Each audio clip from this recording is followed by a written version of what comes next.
Hey guys, আসসালামু আলাইকুম। কি অবস্থা সবার এন্ড কেমন আছো সবাই? এই ভিডিওটা শুধু এডুকেশন পারপাসের জন্য। আজকে আমরা কথা বলবো কার্ডিং নিয়ে। আসলে ফ্রি ফায়ারে কার্ডিংটা কি? কার্ডিং হলো একটা ইল্লিগ্যাল ওয়ে, যার মাধ্যমে আমরা চাইলে লাখ লাখ ডায়মন্ড টপ করতে পারবো।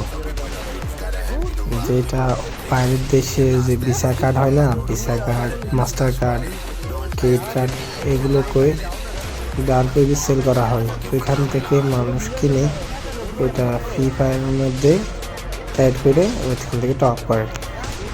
যেহেতু এখানে কোনো ভেরিফাই কোড বা কোনো ওটিপি আসে না, সেহেতু এখানে আর কোনো ঝামেলা হয় না। শুধুমাত্র এক নাম্বার বা পাসওয়ার্ড এগুলো দিলেই হয়ে যায়।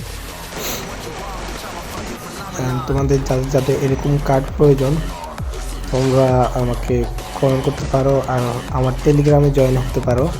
আমি আজকে সকালেও টেলিগ্রামে একটা ফ্রিতে দিয়ে দিয়েছি। তোমরা প্রতিদিন এখানে সকাল 8টা থেকে 9টার মধ্যে একটা কার্ড গিভওয়ে পাবে।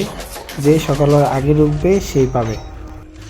আর এই কার্ড কীভাবে ব্যবহার করে তোমরা যদি ওইটাও জানতে চাও, তো আমি তোমার দেখিয়ে দিচ্ছি যে এই কার্ড কীভাবে ব্যবহার করা হয়। যদি তোমরা এটা সেট ভিডিও দেখতে চাও তাহলে ওই টেলিগ্রামে চলে এসো, আমি ওইখানে তোমাদের এটা সেট ভিডিওটা দেখিয়ে দিব। তো দেখো আমি কীভাবে এটাতে বাই করি। অ্যান্ড এটাতে আমি অনেক ইউজ করেছি, অনেক, যেটা বলার বাইরে। অনেকবার ইউজ করেছি, কোনো সমস্যা হয় না। ইজিলি তোমরা উইকলি মান্থলি যা মনে করতে আনতে পারবে এই কার্ডের মাধ্যমে। তো যারা বলে না যে কার্ডিং করে এই যে এই টপ করা যায় না, গ্লিচ হয়ে যায়, এটা সেটা হয়, সব মিথ্যে কথা। তোমরা চাইলে যতবার খুশি ততবার টপ করতে পারো। তো যাদের কার্ড লাগবে তারা আমার সাথে টেলিগ্রামে যোগাযোগ করতে পারো, আর না হলে এই ভিডিওর কমেন্টে তোমার কমেন্ট করতে পারো। আমি নিশ্চয়ই তোমাদের কমেন্ট দেখব। তো আজকের ভিডিও এই পর্যন্তই, দেখা হচ্ছে পরবর্তী ভিডিওতে। ততক্ষণের জন্য বাই বাই, সবাই ভালো থেকো।